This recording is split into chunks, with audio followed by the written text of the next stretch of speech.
بسم اللہ الرحمن الرحیم۔ آپ پروگرام دیکھ رہے ہیں پاکستان ٹوڈے اور میں ہوں آپ کا ہوسٹ اقبال شاہد، میرے ساتھ خاور نعیم ہاشمی صاحب موجود ہیں۔ بلال بھٹو زرداری صاحب نے کہا ہے پی ٹی آئی کی حکومت تاریخ کی سب سے کرپٹ ترین حکومت ہے، اور اس پر احسن اقبال صاحب نے بھی ایسا ہی ایک بیان دیا ہے، اس پر بات کریں گے۔ اور دوسرا، ہم ایران اور چائنا کا ایک تاریخی اسٹریٹجک معاہدہ ہونے جا رہا ہے جس پر سارا کام ہو چکا ہے، اس پر بات کریں گے۔ اور تیسرا، ہمارے ساتھ جو دوستوں کو ان سے ہم بات کریں گے کہ سینٹ میں اب صدارتی نظام کی گونج آ رہی ہے، وہاں تقریریں ہو رہی ہیں کہ کیا آئندہ صدارتی نظام آ رہا ہے یا صرف یہ خدشہ ہے یا پوائنٹ سیکیورنگ ہے، اس پر بات کریں گے۔ خبر نہیں ہاشمی صاحب، پوائنٹ تو آپ نے دیکھ لی ہے کہ سب سے پہلے کہ بلال بھٹو زرداری صاحب نے کہا ہے یہ تاریخیں تو بنتی رہتی ہیں، وہ تاریخیں اس طرح ہوتا ہے کہ کسی نے اتنی کی کسی نے اتنی کی، لیکن انہوں نے یہ کہا ہے۔ بات تو نیب میں بھی چلے گئے عمران خان صاحب کے خلاف اپلیکیشن لے کے، اس پر تھوڑا سا روشنی ڈالی۔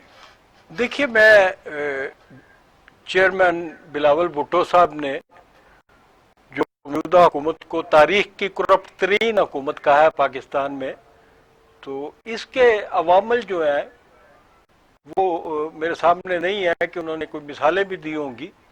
بی آر ٹی کی دی ہے، پھر انہوں نے کہا جی اس ٹائپ کی بے شمار مثالیں ہیں، لیکن موجودہ حکومت کے ساتھ تمہارے ویسے لنک نہیں، رابطے نہیں ہیں جتنے کہ ہمارے رابطے جو تھے پاکستان پیپلز پارٹی کی حکومتوں میں رہے، نون لیگ کی حکومتوں میں رہے دوستوں کے ساتھ۔ یہ ایک نئی طرز کے حکومت ہے اور نئی طرز کی ان کی کرپشن بھی ہو سکتی ہے، نئی چیز بے شمار نئی چیزیں ہیں کہ تو بہرحال میں اگر کرپشن کی بات کریں اس میں، تو میں آپ کو کہوں گا آج اسلام آباد ہائی کورٹ میں ایک تھا مقدمہ تھا کہ جی یہ کابینہ کی جو نجکاری کمیٹی ہے، یہ وفاقی کابینہ کی نجکاری کمیٹی کے رکن بننے کے لیے ضروری ہوتا ہے کہ جو رکن ہے وہ قومی اسمبلی ممبر ہو۔ اب اس میں مشیر خزانہ جو ہے شیخ حفیظ نہ صرف ممبر ہے بلکہ چیئرمین بھی ہیں کمیٹی کے۔ اس کے علاوہ اس کمیٹی کے 3 اور ممبرز ہیں جو ایم این اے ہیں۔ میں اس کو بھی کرپشن سمجھتا ہوں جی۔ اور عوامی نمائندے موجود ہیں، اس طرح موجود ہے، ٹھیک ہے آپ کی بات کہ لوگ آپ جہانگیر ترین کا طیارے میں بیٹھ کر جس طریقے سے وہ چلے گئے ہیں، اور آج عدالت کا حکم سپریم کورٹ کا ہے کے طیارے میں بیٹھ کے ساگڈار میں چلے گئے تھے۔ حسن مرتضیٰ صاحب ہمارے ساتھ موجود ہیں، پاکستان پارٹی پنجاب کے پارلیمانی لیڈر ہیں۔ حسن مرتضیٰ صاحب السلام علیکم۔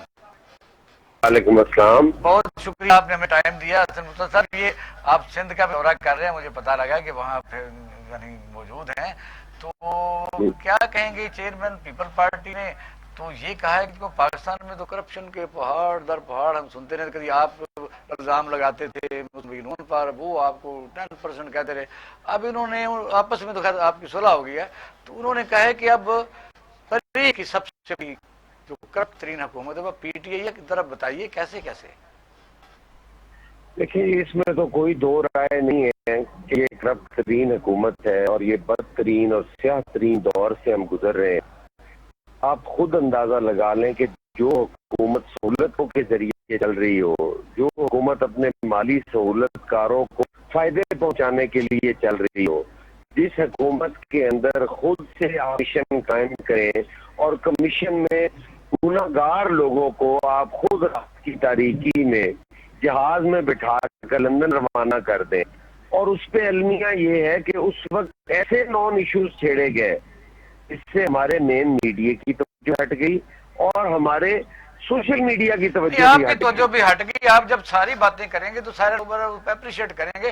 اسحاق ڈار بھی باہر چلا گیا تھا جہاز پر بیٹھ کے۔ سر اسحاق ڈار کے لوگوں سے پتہ کریں جی، ہم نہ باہر گئے ہیں نہ ہم نے باہر جانا ہے، ہم نے اسی سرزمین پہ زندہ رہنا ہے، اسی پہ ہم نے پھانسیاں قبول کرنی ہے، اسی پہ ہم نے کوڑ کھانے ہیں، اسی سرزمین پہ ہم نے ڈکٹیٹر کا مقابلہ کرنا ہے۔ مجھے بات کرنے میں مرتضی وہاب صاحب آپ یہ اگر ہمارا اسحاق ڈار سے مقابلہ کر رہے ہیں پھر اللہ ہی حافظ ہے جی. میں کہہ سکتا ہوں میں آپ کی بات کاٹنا چاہتا ہوں کہ جب اس ڈار جو ہے وہ طیارے میں بیٹھ کے چلا گیا تھا تو پاکستان پیپلز پارٹی نے اس کو کنڈیم کیا تھا جی.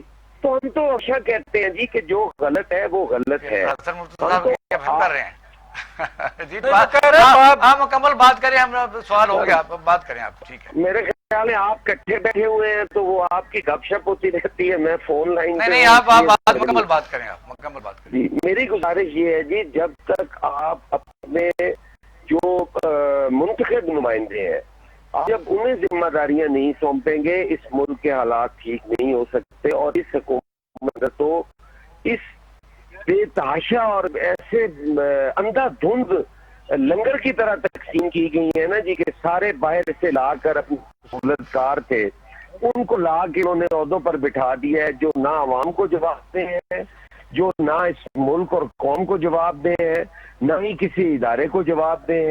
ادارے ہمارے تباہ ہو چکے ہیں جی, اداروں کے پلے کچھ نہیں رہ گیا. آپ نے نیب جیسا ادارہ جو تھا جس کو پہلے ہی ہم لوگ کہتے تھے کہ اس کی متنازع حیثیت ہے, نیب کے قوانین کالے ہیں, آپ نے اس بیچارے کی ویڈیوز بنا لی, آپ اس بلیک میل کروا کے روز کچھ کر رہے ہیں, آپ این ایف سی ایوارڈ کے پیچھے پڑے ہوئے ہیں, آپ 18ویں ترمیم کے پیچھے پڑے ہوئے ہیں جس سے یہ صوبے مضبوط ہوئے, فیڈریشن مضبوط ہوئی, سے لوگوں کو ان کی شناخت ملی جس سے پاکستان پیپلز پارٹی ایک ایسی واحد جماعت ہے جو آج اس بات پہ اڑی ہوئی ہے کہ ہم نہ نفسی پہ سمجھوتا کریں گے, نہ ہم کسی 18ویں ترمیم پہ سمجھوتا کریں گے, جو نہیں ہوتا آپ وہ کر لیں. تو لیکن 18ویں ترمیم پر آپ عمل تو کریں نا, آپ تو جو لکھا ہوا صرف یہی تو نا عمل کریں. عمل کس نے کرنا ہے جی, عمل حکومت نے کرنا ہے, سلیکٹڈ نے کرنا ہے, اس پہ ہم نے کہاں سے عمل کرنا ہے جی. جس حد تک اس پہ عمل ممکن تھا آصف علی زرداری کی قیادت میں پاکستان پیپلز پارٹی نے کیا, اب اس پہ عمل حکومت نے کرنا ہے جی. ہم نے تو اس ملک کو آئین دیا, اس ملک میں آئین کو بحال کیا, ہماری تو یہ حیثیت ہے, ہم تو پھر بھی آئیں گے تو انشاءاللہ تعالی وہ آئین بحال کریں گے جی, اس آئین کو مضبوط کریں گے.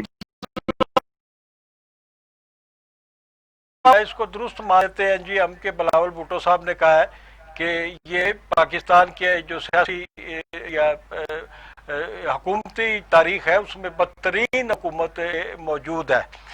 تو میں آپ سے یہ سوال کرنا چاہتا ہوں کہ یہ کہا جا رہا ہے اس وقت پوری قوم جو ہے مضطرب ہے, اور خاص طور پہ جو ایشوز ہیں, کورونا کا ایشو تو اپنی جگہ پہ ہی ہے, باقی لوگوں کا دال پانی روٹی کھانے کا ایشو, بے روزگاری کا ایشو, جی بے شمار ایشوز ہیں. لوگ جو ہیں وہ اتنی ڈپریشن میں میرا خیال ہے کبھی نہیں گیا جتنے آج ڈپریشن میں ہے.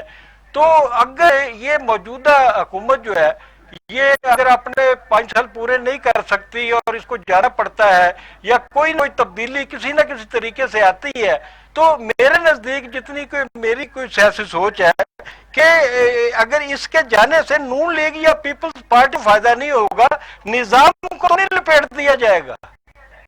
لیکن عمران صاحب یہی سمجھتے ہیں کہ میں جاؤں گا تو پھر یہاں کچھ بھی نہیں بچے گا, جو ان کی بہت بڑی بھول ہے جی.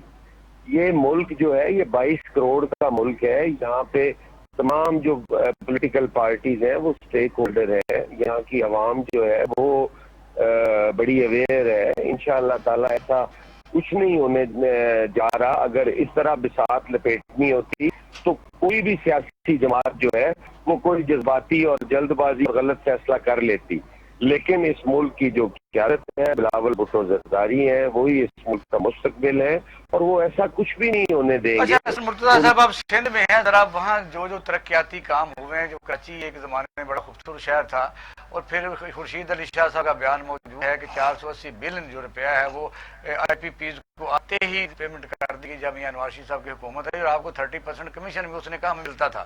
اب آپ ساری چیزیں ایک دوسرے کی چھپا رہے ہیں, اگر ایسا ہی کرتے رہے پنجاب میں آپ کا مستقبل کیا ہے؟ دیکھیں جی, سندھ کے حوالے سے میں اتنا ضرور کہوں گا کہ سندھ وہ نہیں ہے جو ہمیں ٹی وی پہ دکھایا ہے. سندھ کے آپ جا کے انٹیریئر سندھ میں دیکھیں, آپ کو روڈز ملیں گے, وہاں پہ آپ کو چھوٹے چھوٹے اضلاع اور چھوٹی چھوٹی تحصیل ہیڈ کوارٹر پہ بھی SUIT جیسے ادارے ملیں گے آپ کو، وہاں پہ IVA جیسے ادارے ملیں گے آپ کو، NICVD جیسے ادارے ملیں گے آپ کو، گورنمنٹ جیسے ادارے ملیں گے. وہاں پر آپ کو ایک رول آف لا ملے گا. نہیں، میرا سوال تو رہا ہے کہ اگر آپ نون لیگ کو اس طرح سپورٹ کرتے رہے جہاں کٹھے بھائی بھائی بنے ہوئے ہیں، تو جو میں نے ابھی سوال کیا تھا نندی پور کا، وہ 480 بلین IPPs کا، تو پیپل پارٹی پنجاب میں کہاں کھڑی ہوگی؟ کرتے آپس میں ہونا چاہیے، پارٹیوں کی صلح ہونی چاہیے، تو پیپل پارٹی کا پنجاب میں کیا مستقبل ہے؟ نہیں، آپ میرے سے سوال کر رہے ہیں. آپ سوال کر رہا ہوں کہ آپ جتنا بھائی بھائی بنے ہوئے ہیں ان کی کرپشن کو بھی آپ کچھ نہیں سمجھتے، تو پنجاب میں پھر کیا کو کچھ نہیں سمجھتے؟ کن کے ساتھ بھائی بھائی بنے ہوئے ہیں؟ پیپل پارٹی مسلم لیگ نون. اب اگر آپ نے اس جیسے سوال بچگانہ کرنے جی، میرے پاس ان کا کیا جواب ہے؟ نہیں، آپ کے فائدے کے لیے پیپل پارٹی پنجاب میں جیتتی رہی ہے، پیپل پارٹی کا رومانس ہے پنجاب کے ساتھ. میں آپ کے پاس اعداد و شمار ہی کوئی نہیں ہے، آپ صرف 7 سیٹیں بتاتے پیپلز پارٹی کی ہیں، آپ 72 سیٹ نہیں بتاتے. یہاں پہ ہم فرسٹ سیکنڈ نمبر پہ آئے ہیں. آپ مجھے بتائیں کہ کتنی سیٹیں ہیں ہماری پنجاب کے اندر جن پر ہم 10,000 سے کم مارجن پر اچھی بات ہے، ہم تو اس بات پر خوش ہیں کہ ہونا چاہیے. نہیں، وہ آپ کو وہ بھی بتانی چاہیے نا جی. یا تو آپ کے پاس پورے اعداد و شمار ہو تب آپ سوال کریں. جب آپ کے پاس اعداد و شمار نہ ہو تو پھر آپ کو وہ سوال نہیں کرنا چاہیے. کہ جیتنے سے اور نہ جیتنے سے پارٹیاں ختم نہیں ہو جاتی. یہ نظریاتی جماعت ہے، اس کے نظریات جو ہے وہ وقت کے حساب سے کی ضرورت کے مطابق اور پڑھ سکتے ہیں، ختم نہیں ہو سکتے.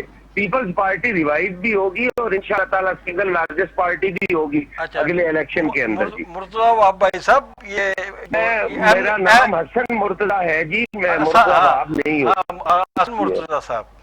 جی تو حسن مرتضیٰ صاحب، میں کہہ رہا ہوں یہ جو MQM نے کراچی میں ایک کیمپ لگا لیا ہے KE کے خلاف، اور اس کیمپ میں بظاہر تو جی وہ KE کے خلاف ہے اور نعرے بازی پیپلز پارٹی کے خلاف ہو رہی ہے، اور یہ سارا تمام جو ہے یہ کسی کے اشارے پہ نہیں کر رہے. وہ یہ اشاروں پر ہی ہے. وہاں ایک اور کیمپ بھی لگا ہوا ہے جہاں پر وہ لوگ کر رہے ہیں کہ ہم نظریاتی PTI کے کارکنان ہیں، ہمیں ہمارا نظریہ کر دو.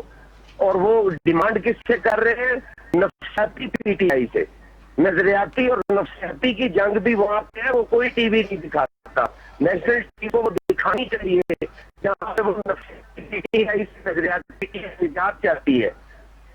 حسن مرتضیٰ بہت اچھا لگا. آپ اس لیے ایک تو یہی چاہتے ہیں کہ لوگوں کا رومانس بھی ہے، اور پارٹیاں جو ہیں کبھی کم ووٹ ہوتے ہیں. آپ نے ایک دفعہ حکمرانی بھی کی ہے، کم و بیش ہوتے ہیں. دیکھیے آپ کی جو بات آپ کی ہے، تو اقبال شاہ صاحب نے ایک سوال کیا تھا تو اس پہ آپ تھوڑے سے ہوئے، لیکن میں ریالٹی میں بتاتا ہوں کہ میں کوئی پیپلز پارٹی کا کارکن تو نہیں ہوں. کوڑے میں نے ضرور کھائے ہیں لیکن کارکن نہیں ہوں پیپلز پارٹی کا. تو ایک چیز میں لوگوں کو بتاتا ہوں کہ جو لوگ سمجھتے ہیں کہ پنجاب میں پیپلز پارٹی کا خاتمہ ہو چکا ہے، ان کو جہانگیر بدر کا جنازہ ضرور دیکھنا چاہیے، اس کی فوٹیج ضرور دیکھنی چاہیے.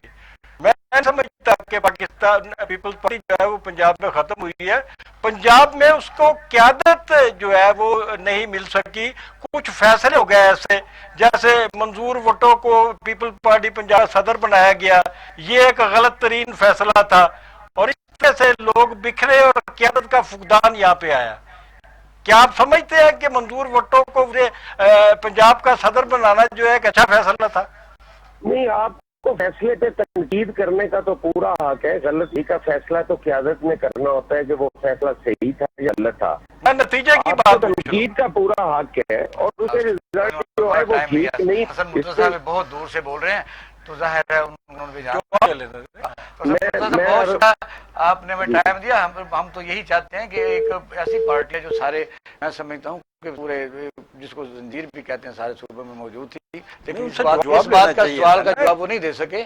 میری بات سنیں، وہ یہ ہے کہ جب آپ کسی کو واک اوور دیں گے، اس کے ساتھ ملیں گے، اس میں کوئی شک نہیں ہے پیپل پارٹی یہاں اتنی زیادہ سیٹوں پر کینڈیڈیٹ بھی کھڑے نہ کر سکی، اور وہ جو کہہ رہے ہیں کہ کئی سیٹوں پر 10,000 کا فرق تھا، ہمیں اس سے نہیں ہے، وہ ڈاٹا ان کے پاس ہوگا، لیکن بظاہر آپ ڈویژن کے ڈویژن پاکستان مسلم لیگ ان کے پاس رہے اور اسے 2 اکثریت بھی رہی. تو وجہ یہ ہے کہ انہوں نے غور کرنا چاہیے اس پر کہ ہم کیا کر رہے ہیں. خورشید علی شاہ کا بیان موجود ہے کہ اس میں کوئی دوسری رائے نہیں ہے. باقی جو اگلے ٹاپک کی طرف چلتے ہیں، ظاہر ہے وہ ان کا ایک ہے کہ جب کسی کو کہتے ہیں کہ پنجاب میں آپ کا مستقبل کیا ہے تو ان کو تھوڑا سا یہ تکلیف ہوتی ہے. تو اس کا مطلب یہ ہوتا ہے کہ پنجاب میں کسی کو واک اوور نہیں ملنا چاہیے. میں نے تو انہیں سہارا دینے کی کوشش کی ہے ان کو. نہیں، آپ نے تو سپورٹ کی ہے، آپ نے سپورٹ ان کی کیا اور وہ بلکہ سوال کرنا میرا حق رہنا چاہیے. اچھا، اب آتے ہیں، اب ہم دوسری جو ہے بڑی اہم ترین ہے کہ چائنا اور ایران ان کے درمیان ایک اسٹریٹجک قسم کا معاہدے ہونے جا رہے ہیں، کیونکہ اس سے پہلے انڈیا نے اپنی فارن پالیسی کے طور پر ایران تقریباً ہم سے بھی چھین لیا ہوا تھا. چابہار میں ان کا معاہدہ باقاعدہ 18 مہینے کا موجود تھا، وہاں سے وہ سارا آپریٹ کر سکتے تھے. تو بریک کے بعد ہم اس پر تفصیل سے بات کریں گے. ناظرین، اب ہم لیتے ہیں چھوٹا سا بریک، ہمارے ساتھ رہیے.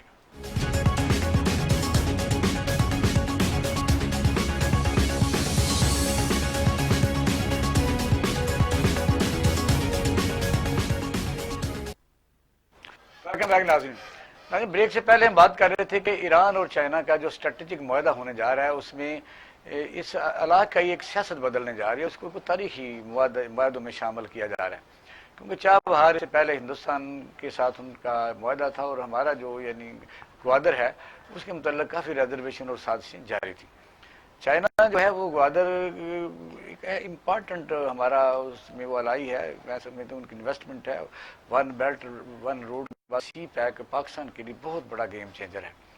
تو یہ نئی ڈیولپمنٹ ہے، اس پر میں سمجھتا ہوں پاکستانی قوم بھی اس میں کمفرٹیبل فیل اس لیے ہم کر رہے ہیں کہ تاکہ یہ چائنا ہمارا جو ہے وہ ایک بہت ہی پرانا اور با اعتماد دوست ہے. جب یہ چیزیں آئیں گی تو پھر وہاں جو ڈیولپمنٹ ہوگی اور چائنا کے ساتھ ہمارے جو چیزیں پہلے چل رہی تھیں وہ بھی ایسا ایسا ختم ہو جائیں گی اور پاکستان اور ایران مل کے اور چائنا مل کے ایک نئی ایک میں سمجھتا ہوں ترقی یافتہ اننگ شروع کریں گے.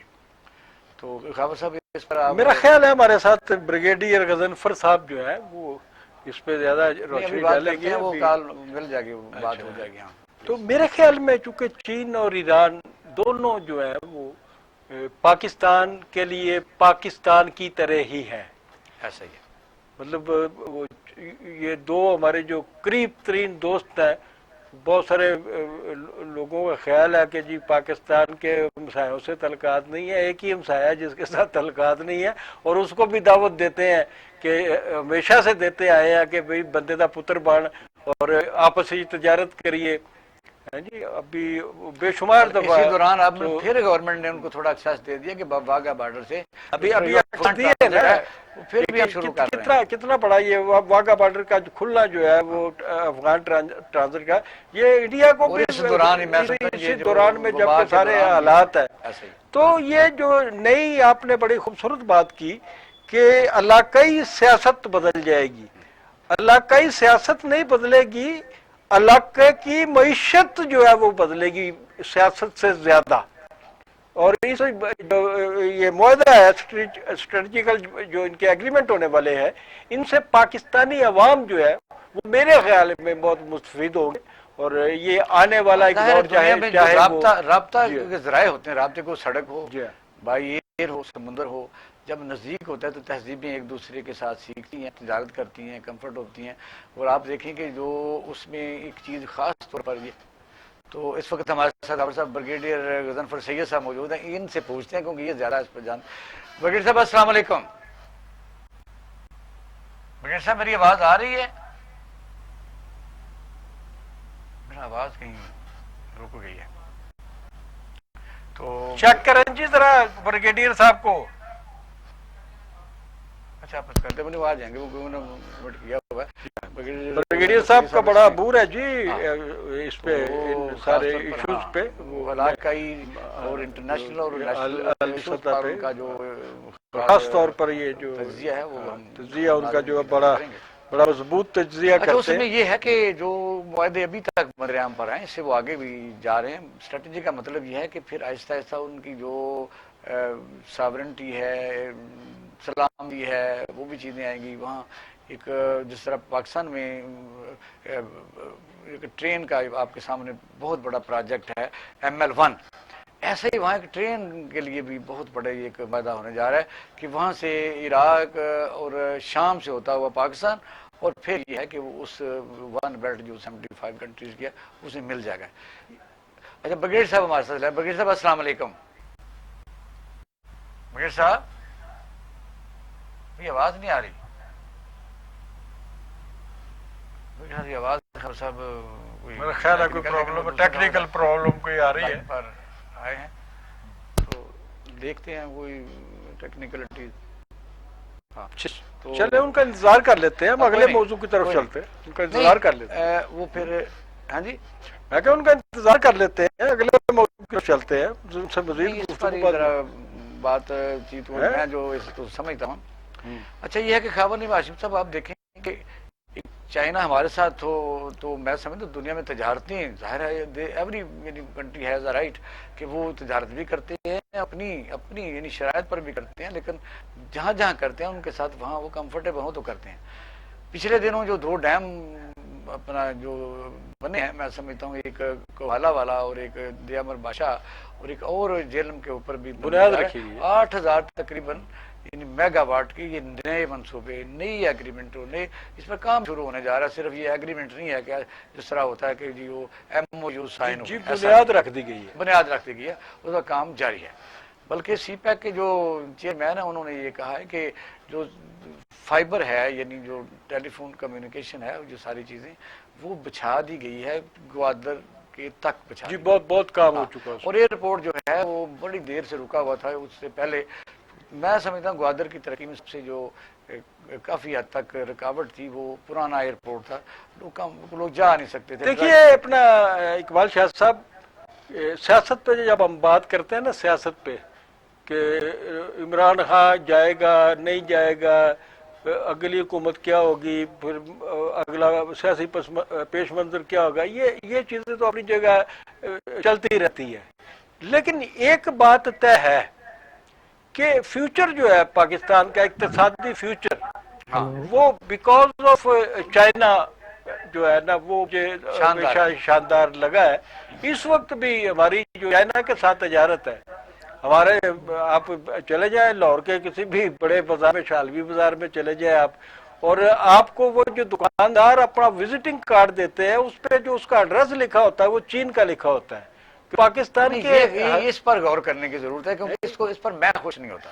مثلا میں کہتا ہوں کہ لوکل مینوفیکچرنگ جو ہے اس پر بھی ہمیں آنا چاہیے کیونکہ ہم کنزیومر کنٹری نہ بن جائیں ہم اس چکر میں. لیکن نہیں وہ پارٹنرشپ ہوتی ہے ان کی، یہ نہیں ہے کہ وہ وہاں سے مال اٹھاتے ہیں، وہاں کی جو فیکٹریز ہیں ان میں ان کا سرمایہ بھی لگا ہوا ہے ہمارے لوگوں کا. چلو یہ اور طریقے سے آپ نے بات کی ٹھیک ہے، لیکن میں سمجھتا ہوں کہ پاکستان میں جو لوکل مینوفیکچر اس سے روزگار بڑھتا ہے، اس سے ایکسپورٹ بڑھتی ہے، زر مبادلہ بڑھتا ہے، اکانومی بڑھتی ہے. تو پھر جس طرح آپ سمجھتے ہیں کہ ہم پوری دنیا میں تو حکومت کو ترغیبات دینی چاہیے نا، حکومت کو ایک ڈیٹا بنانا چاہیے کہ پاکستان کے کتنے لوگ ہیں، ان کی سرمایہ کاری جو ہے وہ چین میں ہے یا دوسرے ملکوں میں ہے. ملائے بگیڑ صاحب کو بگیڑ صاحب السلام علیکم.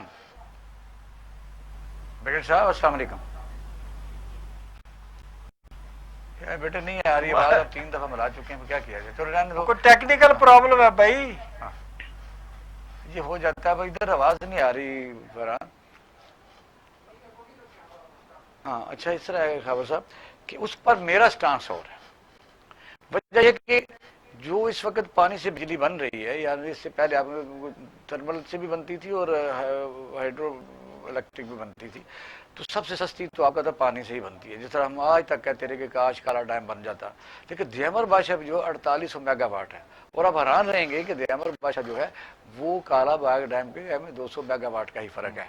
یعنی وہ بھی ایسی ہی اس میں انرسٹ تھی. کچھ لوگ انڈیا کا یہ سٹانس تھا کہ ہم اتنی پیمنٹ کر چکے ہیں کہ کئی ایسے لوگوں کو جو ڈیم پاکستان کا کالا باغ ڈیم نہیں بننے دیتے، وہ ڈیم کی کاسٹ سے بھی زیادہ ہے. یعنی آپ دیکھیں کہ کچھ لوگ پاکستان میں باہر ایسے موجود رہے. کالا باغ پہ تو میں سمجھتا ہوں کہ جو کئی دہائیوں تک سیاست ہوتی رہی ہے، یہ سیاست نہیں ہونی چاہیے تھی. تو متبادل خبر صاحب ذرائع جو ہے اسی وہ موضوع کو زیادہ ذرا ہم سے آگے زیادہ لے کے چلیں گے، کیونکہ ہمیں بریک کی طرف کے لیے کہا جا رہا ہے۔ ناظرین آپ لیتے ہیں چھوٹا سا بریک، ہمارے ساتھ رہیے گا اور آپ پروگرام دیکھ رہے ہیں پاکستان ٹوڈے۔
ایک ایگریمنٹ کی جس پر بڑی تیزی سے کام ہو رہا ہے، اور یہ ہمارے خطے کے لیے بہت خوش آئند ہے۔ ہمارے ساتھ موجود ہیں بریگیڈیئر غضنفر سید صاحب، جو اس مسئلے کو کافی ڈیپلی سمجھتے ہیں، اور یہ ڈیفنس اینالسٹ کے ساتھ ساتھ علاقائی امور پر بڑی ان کی مہارت ہے۔ بریگیڈیئر صاحب السلام علیکم۔ وعلیکم السلام۔ بریگیڈیئر صاحب، یہ جو نیا ایک میں سمجھتا ہوں وہ میں کہہ سکتا ہوں بہت بڑی اچیومنٹ ہے کہ چابہار انڈیا کے ساتھ معاہدہ کرنا، چاہے وہ ایران کا انڈیا کی طرف جھکاؤ، پھر اب یہ بڑا ایک میں سمجھتا ہوں کہ جو ان کے معاہدے ہوئے ہیں کہ کئی چیزوں میں ٹرین ریلوے ہوگا ان کا، اور کئی چیزوں میں انڈیا ایران جو ہے اس میں چائنا کی کافی انویسٹمنٹ ہوگی، پھر جو ٹرین ٹریک بنے گا، روڈ بنے گی، وہ بدریہ عراق شام پاکستان بھی کنیکٹ کرے گی گوادر سے آگے، ون بیلٹ ون روڈ۔ اس پر تفصیلی ذرا نوٹ دیجیے۔ بہت بہت شکریہ اقبال صاحب۔ اصل میں یہ جو چابہار پورٹ ہے، آپ کو پتہ ہے جب یہ بننی شروع ہوئی تھی اور انڈیا نے اس میں انیشیلی کوئی 2016 کی بات ہے کہ اس نے کوئی $8 بلین کی انویسٹمنٹ چابہار پورٹ میں، اور اس کے ساتھ جو انڈسٹریز تھی چابہار اسپیشل اکنامک زون میں، کیونکہ ایران کا جو علاقہ ہے یہ اتنا ڈیولپ نہیں ہے، اس لیے ایران یہ چاہ رہا تھا کہ چابہار پورٹ کے ارد گرد چابہار پورٹ کو ڈیولپ کر کے اس علاقے کو ڈیولپ کرے۔ چابہار پورٹ جس طرح 78 کلومیٹر بنتی ہے، نوٹیکل مائل بنتی ہے، 76 نوٹیکل مائل گوادر سے گلف آف عمان سے ہے، اور بالکل اسٹیٹ آف ہارمز جس آپ کہتے ہیں اس کے منہ کے اوپر یہ ہے۔ اور یہ اگر آپ ایران کو دیکھیں تو ایران کو یہ ڈائریکٹ ایکسیس کی پورٹ پرووائڈ کرتی ہے انڈین اوشن میں، اور چونکہ افغانستان کے نزدیک ہے اور سینٹرل ایشین ریپبلک سے بھی نزدیک ہے، ترکمستان اور ازبکستان کے، اس کو کہا جا رہا تھا کہ ایک گولڈن گیٹ ہوگا، اور ایران انڈیا جو ہے اس کو بہت پلے اپ کر رہا تھا، بلکہ ایک گندم سے بھرا ہوا جہاز جو ہے وہ انڈیا سے جا کے اور چابہار پورٹ پہ لینڈ بھی ہو چکا تھا۔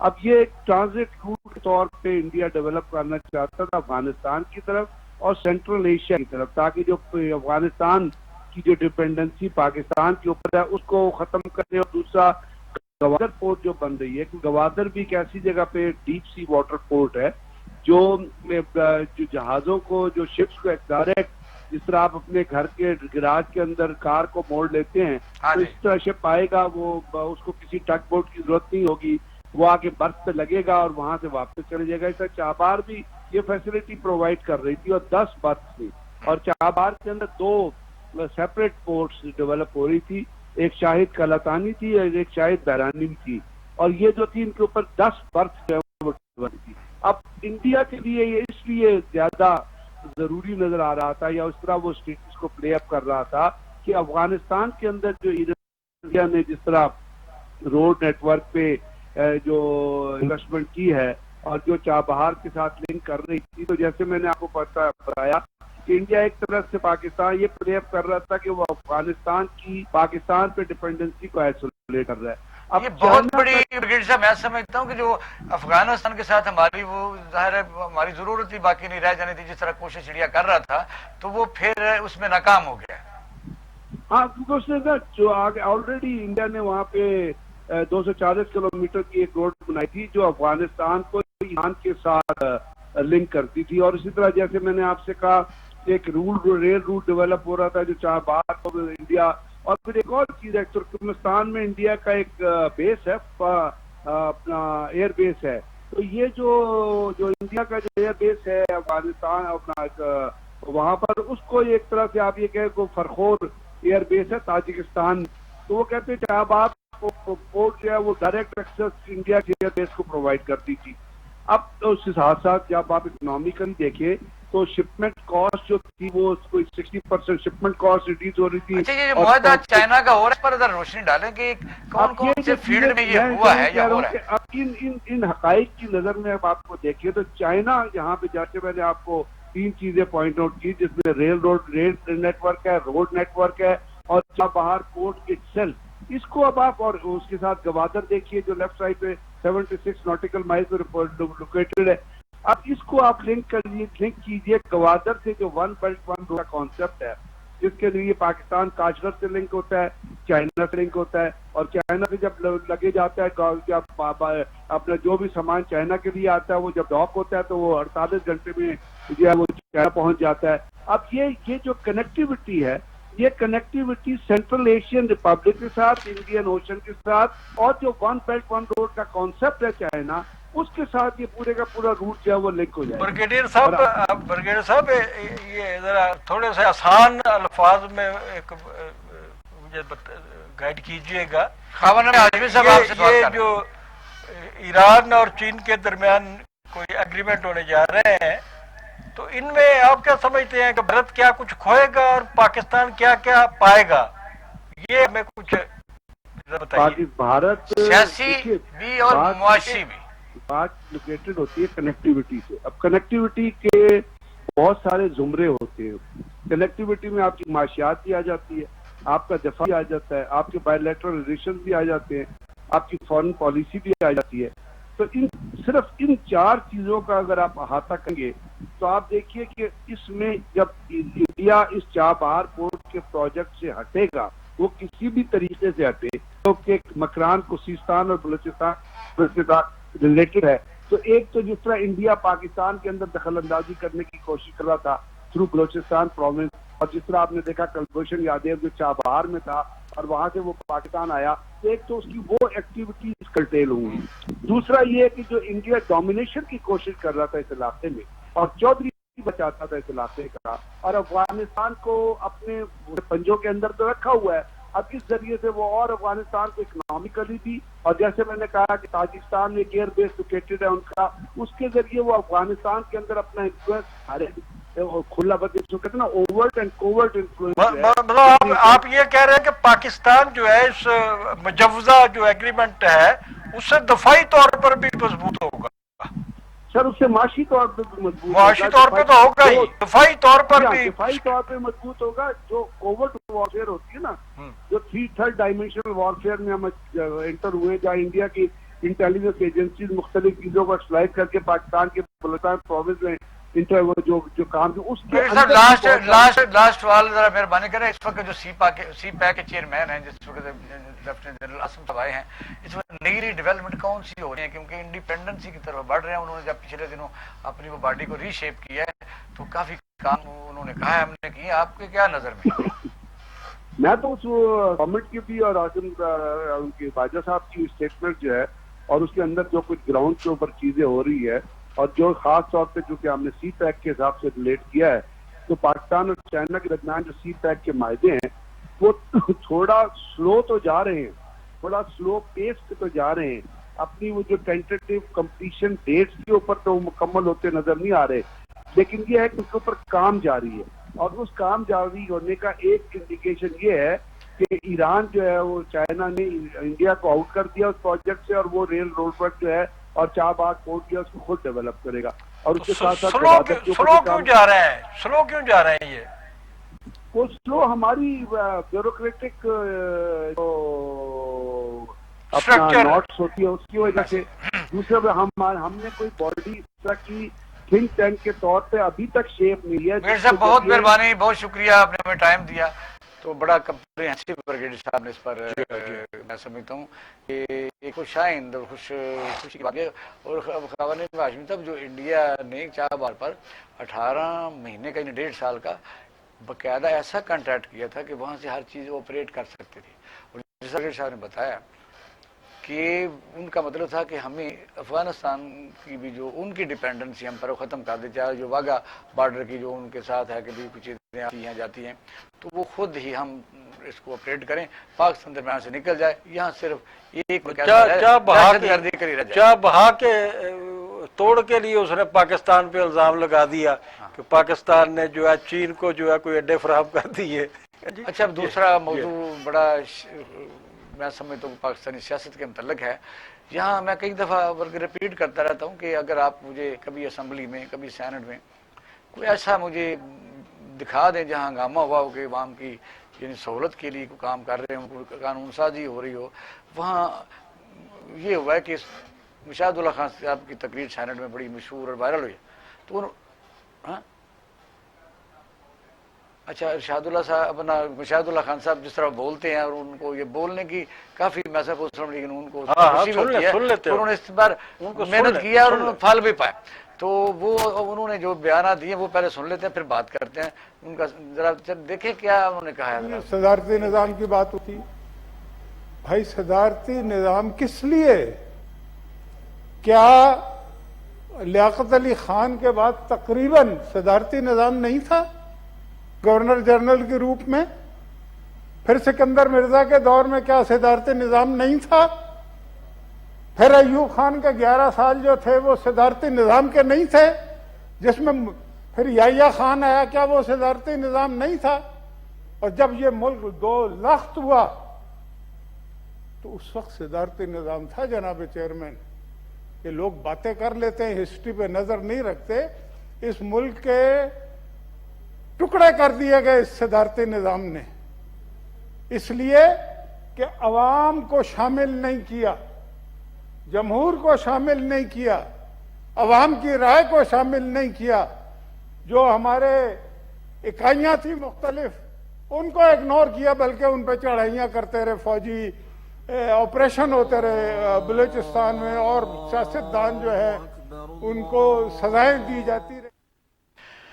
خابر صاحب کہتے ہیں جو چاہے آپ کا اس نے کرشمہ ساز کرے، یعنی وہاں دلیلیں تو دونوں طرح موجود ہیں. آپ سے کہہ سکتے ہیں فوجی ڈکٹیٹرشپ، اگر یہاں وہ دلیلیں دے رہے تھے اور بعد کچھ صدارتی نظام سے جو خوفزدگی کا کوئی عنصر موجود ہے، جس کی ہم بھی بات کرتے رہتے ہیں کہ پتہ نہیں لوگ کہتے ہیں کہ کوئی نظام موجودہ سیاسی نظام نہ لپٹا جائے، یہ خدشات لوگوں کے موجود ہوتے ہیں.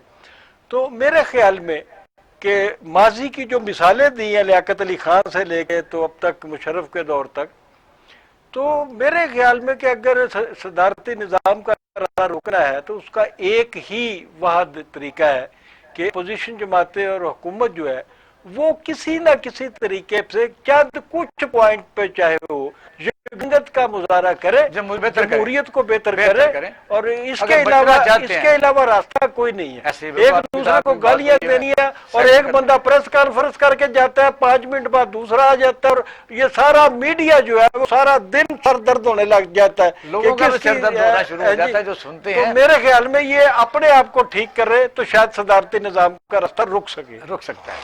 وہ یہ ہے کہ کیونکہ تمام جو ہے نظام انسانوں کی فلاح و بہبود کے لیے ہی ہونے چاہیے.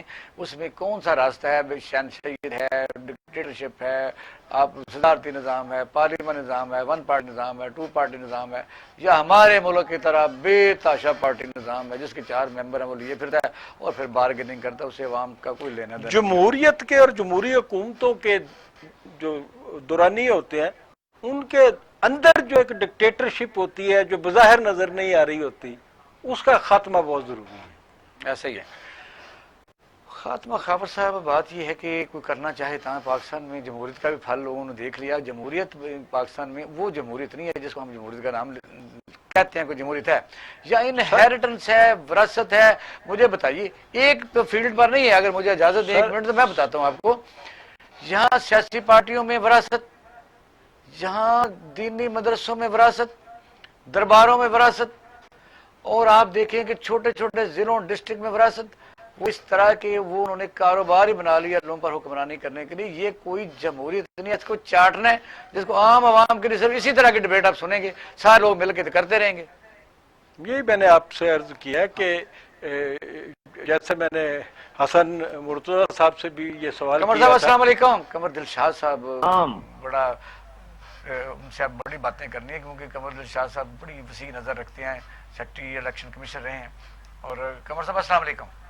وعلیکم السلام سر، کیسے ہیں؟ بڑی مہربانی آپ نے ٹائم دیا. پہلے تو ہم موضوع آپ کے محکمے کی طرف بعد آئیں گے. یہ جو گونج اس وقت صدارتی نظام کی ہے اٹھتی ہے، پھر سینٹ میں آپ نے دیکھا مشاہد اللہ خان کا بیان، انہوں نے وہ ہسٹری بیان کر دیا ہے کہ پاکستان 2 لخت ہوا صدارتی نظام میں. لیکن ہمارا ماننا ہے کہ یہ ہونے کیا جا رہا ہے؟ اس ایسی ہی جمہوریت جس کا ہم نام لے کے لوگوں کا استحصال کرتے ہیں، یہی رہنی چاہیے؟ یہ کون سا نظام ہے؟ کم کم لوگوں کا تو کچھ کام بنے، کوئی روزگار ہو، کوئی مہنگائی ختم ہو، لوگوں کی شامل ہو حکومت. کیا کہیں؟ دیکھیں بات یہ ہے کہ اپوزیشن کے اندر وہ سٹینڈرڈ، وہ معیار نہیں رہا جو آج 30 سال پہلے جو ہمارے سیاستدان ہوتے تھے. ان کا ذہن ہوتا تھا، ویژن ہوتا، وہ سوچ ہوتی تھی. اب یہ جو ہمارے جو آئے ہیں ان کو نہ اسٹڈی کرتے ہیں، نہ پڑھتے ہیں، نہ آئین دیکھتے ہیں. لوگ محض توجہ ہٹانے کے لیے عوام کے بڑے بڑے ایشو ہے، کشمیر کا مسئلہ آ رہا ہے، چائنا کا اور انڈیا کی جگہ ہو رہا ہے، ادھر سے ایران اور کے ساتھ ساتھ بڑے مسائل پیدا ہو رہے ہیں، ان کو سب کو توجہ ہٹا کے یہ اپنا ایک نان ایشو اٹھاتے ہیں۔ پہلی بات یہ ہے کہ ان کو بالکل خیال نہیں آ رہا کہ ہمارا جو کانسٹیٹیوشن ہے اس میں اگر آپ صدارتی سسٹم دے کے آئیں گے تو آپ نے اس کو کانسٹیٹیوشن بنیادی ڈھانچے کو تبدیل کرنا پڑے گا۔ اب بنیادی ڈھانچے کو تبدیل کرنا جو ہے وہ ہمارے آئین میں گنجائش ہی نہیں ہے، سپریم کورٹ آف پاکستان کے بھی اختیارات آپ نہیں نے ہیں۔ دلشاد صاحب آپ نے ابھی فرمایا ہے کہ اپوزیشن کا وہ معیار نہیں رہا جو 20 سال 25 سال پہلے ہوتا تھا، تو حکومت کا معیار بتائیں۔ حکومت کا وہی ہے، دونوں ایک ہی سکے کے دونوں پہلو ہیں بھائی، دونوں ایک ہی جیسی ہیں نا، دونوں کا معیار دیکھ لینا آپ۔ اب کہاں پاکستان کو آج سے 30-35 سال پہلے کی سیاستدانوں کا سٹینڈرڈ دیکھیں اور کہاں یہ ماڈرن ٹائم لوگوں کو دیکھیں، تو اب یہ اس طرح سے آپ پورا پارلیمانی سسٹم میں انتہائی جو ہے امیچور لوگوں کی میجارٹی کا جمعہ بازار لگا ہوا ہے۔ اب مجھے تو حیرانگی ہوئی ہے کہ رضا جو ہے ہمارے دوفہ ترین جو ہے ہمارے رضا ربانی کی بات کر رہے ہیں، ہاں رضا ربانی صاحب اتنے قابل ترین آدمی، تو وہ ایک لفظ کہہ دے کہ جناب یہ آئین کا ڈھانچہ تبدیل نہیں ہو سکتا، سپریم کورٹ آف پاکستان بھی نہیں کر سکتی، کوئی ادارہ نہیں کر سکتا سوائے مارشاء اللہ لگنے کے، مارشاء لگنے کے بعد ہو ظاہر ہے آئین ختم ہو جاتا ہے۔ اس لیے باقی تو کوئی طریقہ نہیں ہے کہ آپ صدارتی نظام حکومت کی طرف چلے جائیں، آئین کا بنیادی ڈھانچے میں گنجائش نہیں ہے۔ اچھا آپ بڑی باتیں کر رہی ہیں، خبر سوال آپ کر لیں بے شک، اس وقت سنینا ٹائم بڑا کم رہا، بے شک آپ کر لیں سوال۔ قمر صاحب آپ سے ہم نے بڑی کرنی ہے، لیکن یہ بڑی لیٹ درمیان میں ہمارا کوئی سسٹم ایسا آ گیا کہ لیٹ انہوں نے ملایا ہے۔ آپ صرف یہ بتا دیں کہ جو فارم فنڈنگ سیاسی پارٹیاں الیکشن کمیشن میں جا رہی ہیں ان کا کیا بنے گا، اور پوری دنیا میں ایسا ہی الیکشن کمیشن ہوتا ہے کہ 4 ممبر اور 1 چیئرمین؟ دنیا کے بھر میں کہیں 2 ہوتے ہیں۔ آپ حیران ہوں گے کہ انڈیا کی 1.5 ارب کی آبادی پر 1991 تک صرف 1 ممبر الیکشن کمیشن آف انڈیا کا ہوتا، ایک۔ اب 2004 میں انہوں نے 2 ممبر کیے۔ اب یہ ہمارے ہاں ایک پولیٹیکل معاملہ ہوتا ہے، انہوں نے فیڈریشن کی بجائے کنفیڈریشن کی طرف چلے گئے، یہ ہر صوبے کا 1 ممبر۔ دنیا کے کسی ملک میں نہیں ہوتا، وہ 4 ممبر ہو یا 3 ممبر ہو یا ممبر ہو، وہ پورا الیکشن کمیشن کے ممبر ہوتے ہیں، وہ صوبے وائز نہیں ہوتے۔ اور یہاں ہمارے 18ویں امینڈمنٹ، 21ویں امینڈمنٹ، 22ویں امینڈمنٹ نے کہا جی ہر صوبے کا 1 ممبر ہوگا، تو یہ بھی ایک بہت ہی بڑی بنیادی طور پر ظاہر ہے انہوں نے کر دیا۔ دنیا اندر یہ دستم دیا۔ آپ یہ دیکھیں کہ نائجیریا جیسے ملک میں وہاں 4 ممبر ہیں، ٹھیک ہے، وہ 4 میں چھوٹا ایک ساؤتھ افریقہ کا ملک ہے۔ اور انڈیا کی مثال ہم دیتے ہیں، سری لنکا میں 2 ہیں، بنگلہ دیش میں 2 ہیں، اسی طرح نیپال میں 2 ہیں، لیکن پاکستان میں انہوں نے 4 کی ہے۔ یہ 2002 میں جنرل پرویز مشرف صاحب جو تھے وہ پتہ نہیں کس کی خواہش کے اوپر انہوں نے 4 ممبر کر دیے، اس سے پہلے 2 ممبر ہوا کرتے تھے۔ اس کے لیے کوئی فیصلہ اپنا ممبر چل رہا ہے؟ ہاں، اس سے پورا الیکشن کمیشن بھی جبروٹائز ہو گیا، چیف الیکشن کمیشن کے اختیارات بھی ختم ہو گئے، وہ بھی محتاج ہو کنور صاحب گئے۔ میں بس سوال کرنا چاہ رہا تھا کہ سیاسی سطح پہ میں پوچھ رہا ہوں کہ ہم کہاں کھڑے ہیں اور ہماری اگلی منزل کون سی ہے؟ نہیں، انشاءاللہ منظر بڑی شاندار ہے، بڑا مستقبل بہتر۔ بہت شکریہ قمر صاحب، آپ سے بڑی لمبی ڈسکشن ہوتی رہے گی انشاءاللہ۔ آپ پہلے دن پروگرام ہمارے میں آئے اور آپ کا بڑا شکریہ۔ تو ناظرین، ہمارے پروگرام کا وقت ختم ہو گیا، کیونکہ ظاہر ہے موضوع اتنے ہوتے ہیں کہ بڑی مشکل سے ان کو سمیٹنا ہوتا ہے، تو ظاہر ہے مہمانوں کا بھی ایک حق ہوتا ہے، انہوں نے بھی بات پوری کرنی ہوتی ہے۔ ہمیں ہمیشہ یہ رہا کہ کاش ہمارے پاس ٹائم ہو، اور آئندہ کل انشاءاللہ نئے موضوع کے ساتھ آپ کے سامنے پیش ہوں گے۔ اپنا خیال رکھیے گا۔ پاکستان زندہ باد۔